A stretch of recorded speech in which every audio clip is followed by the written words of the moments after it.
салому алайкум ҷавонони азиз, ҳамватанони гиромӣ.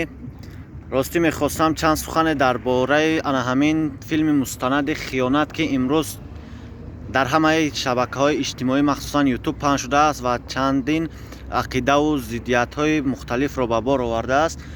мавзӯи ин филми мустанад бисёртар атрофи ана ҳамон ҳизбу ҳаракатҳои террористиву экстремистӣ ки аз ҷониби ҳизби наҳзати исломӣ ташкил шудааст бисёртар баҳс менамоянд, сухан меронанд.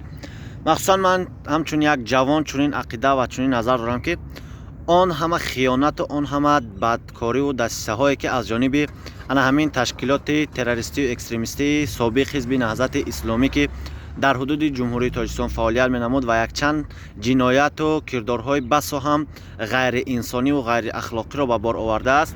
мехоҳам ба тамоми мардуми ҷумҳурӣ, шаҳрвандоне ки берун аз ҷумҳурӣ зиндагӣ доранд, фаъолият доранд, махсусан ана ҳамон шаҳрвандоне ки имрӯз дар Русия ҳастанд, ҳаминро мехостам расонам ки ҳеҷ гоҳ фирефтаву ана ҳамон боваркардаи ин наҳзатиҳо набошед, зеро ки онҳо ҳамеша аз пайи бадии мову шумо ҳастанд. имрӯз ҳар он сухане ки онҳо мегӯянд ва ҳар матлабу суханеро ки бо калимаҳои исломӣ сар менамоянд, инҳо ҳатман ана ҳамон мақсади рӯпуш намудани мақсадҳои ғализи худро доранд.